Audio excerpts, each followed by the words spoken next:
The expressed views of the guests on this podcast are theirs alone and not necessarily endorsed by the host, TWBC, or any associated sponsor.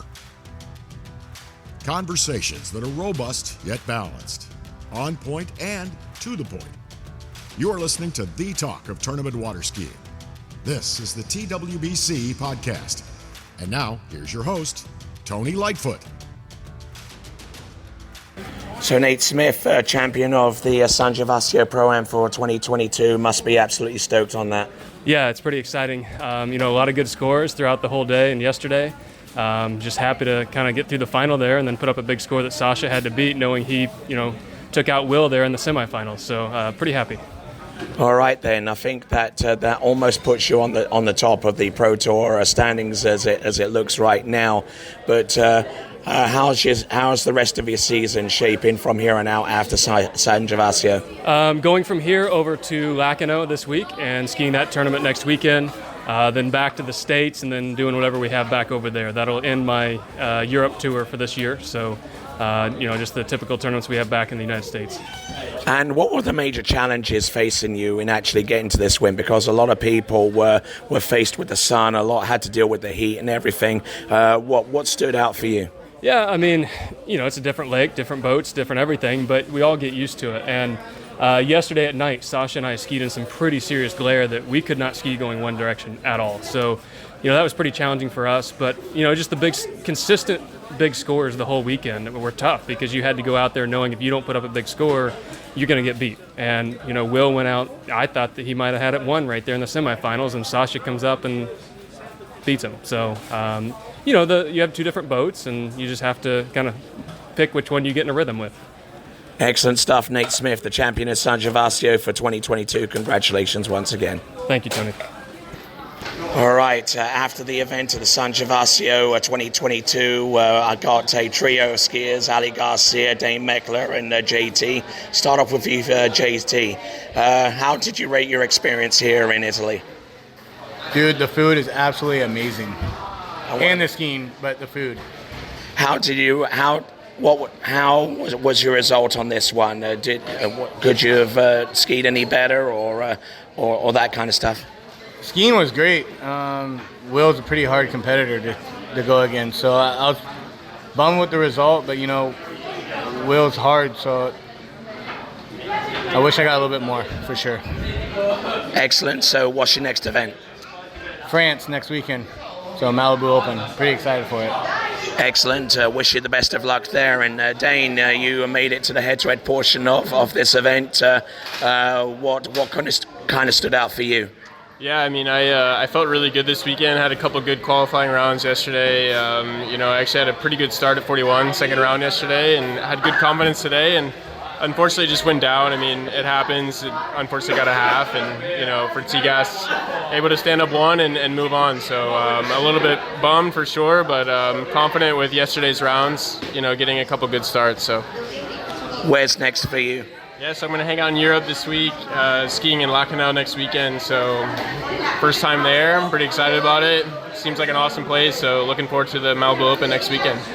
All right, and finally, Ali Garcia, who has seen her stock rise in the last few events. So, another high finish there for you.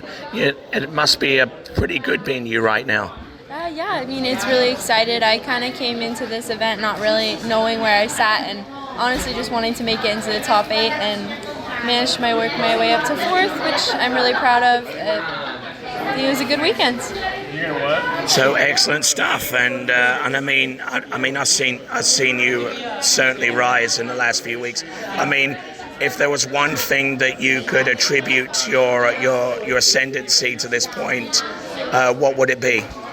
Probably just surrounding myself with people that encourage me and push me and support me. I think it takes a village for sure. Okay, and what comes up next for you?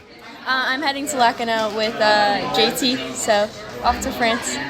All right then, so congratulations to you. Best of luck going forwards. Ali Garcia along with Dane Meckler and Jonathan Travers. Thank you.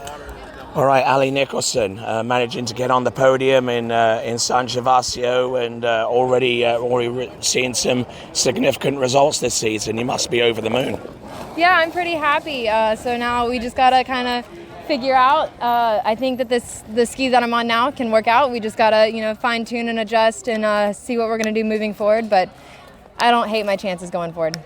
Okay, you got a ski waiting for you in Greece, so you're probably going to try that out before settling between one of the two. I mean, what kind of performance advantages are you looking for this other ski to convince you that that's the one to go with, and to maybe just sideline this one?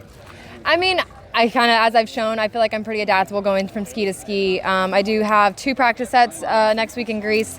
So I'm going to try it. If I don't love it immediately, I think I'll probably stick with the ski that I have. I mean, I've showed that I can run some good buoys. I think it felt better, as I went through the more rounds on it, the more passes on it, it did feel more comfortable. So I'm going to give the new ski a shot. If I don't love it, I'll probably stick with what I have. Excellent stuff. You're going to Greece next weekend. What are you looking forward to there aside from the skiing? Oh man, Greece is beautiful. I'm really excited. My mom's going to join. So the boyfriend's leaving, mom's coming to town. We're going to do Athens, some sightseeing there. So I'm really excited. I've never been there. And I've heard the site in Greece is just absolutely beautiful. So I'm super excited. Excellent stuff. We congratulate you on your high podium placement here in San Gervasio and look forward to seeing you do the same in Greece. Thank you, Tony. Okay, so Will Asher managing to get onto the podium here in San Gervasio. Getting onto the podium in a pro event seems to get harder and harder and harder, but you seem to make it ever so easy. Yeah, it never feels easy. A lot of people don't get to see what we do behind the scenes, the amount of testing, the amount of development, the amount of training, just the hours of thought. I put out a really good score, and it's a testament to the level of water skiing we're at right now. Sasha went out and beat a really big score. So I'm happy because anytime I get to turn 3 and get a piece of 4, it's like, okay, I'm a step closer, being more consistent at 41 off. So that's kind of where I'm at. And I was happy with the weekend. It was a great weekend of skiing. We always have such a great time here in San Gervasio. I'm just thrilled. What was that pairing like between you and your traveling partner and teammate, Jonathan Travers? Yeah, that's like bittersweet. We knew it when we got paired together. I just don't want to ski against him. It's just like such a weird feeling. We train together. We do everything together, literally, with water skiing. And the fact we get paired together in the first round, it's kind of like, well, one of us is going to be a loser, and it's just hard, But it's part of competition, and we always say everything's fair in love and war. So when we're out there on the dock, it's like, okay, you do your best, I'll do my best, and then we'll go. But there'll be days when he gets me, there'll be days when I get him. All right, congratulating you once again on being a part of the podium in San Gervasio. Will Asher, best of luck going forwards. Thank you, Tony. Thanks for all your work and all your words. Thank you. All right, Jamie Boll, excursion into Europe has yielded 2 wins so far. You must be pretty stoked. Yeah, I'm super happy. I mean, coming over here, it's a big commitment, and so being able to walk away with 2 wins is awesome. Okay, you were largely absent for the first part of the season. Obviously, whilst you're trying to round up your degree plan and everything at Louisiana Lafayette, but was that a little bit of a concern going into maybe your first 2 tournaments that you hadn't quite prepared enough to take on the challenges from the other pros against you? Yeah, for sure. It was a pretty rushed start. I wasn't really settled. I was trying to get on a new ski too, so we were in the midst of doing some other stuff. It was very rushed, very tough start for me at the first couple tournaments, but it seems like I'm starting to get things back, so I'm looking forward to the next event in Greece. These 2 wins must inspire you with quite a bit of confidence after that rush start, that even under this kind of stress, you can still pull through, you can still get the win, and you can still move on. Yeah, absolutely. All right then, so what are you doing from here on in? I mean, you're skiing the rest of the season. Are you planning to take more time off in the next year or something like that, or are you looking to get into the field of work in your desired degree plan? I'm going to take the winter off for sure. I want to just take some time to figure out really what I want to dive into in terms of a career. I'm super interested in biomedical engineering, but I'm going to take a little bit of a break, have some fun, look around at different options, and then, go from there. Fantastic. And Jamie Boll, you're a fantastic competitor. 2 wins so far in Europe, and hoping that you get some more under your belt. Well done. Thank you very much, Tony. Thank you for listening to the TWBC podcast. Be sure to check out our website at waterskibroadcasting.com. Links to our presence on major social media platforms can be found there, as well as updates to our webcast and this podcast. Duplication or rebroadcasting of this broadcast without written consent of TWBC is prohibited. Subscribe to us on your favorite podcast platform and be sure to join us next time for the next edition of the TWBC podcast.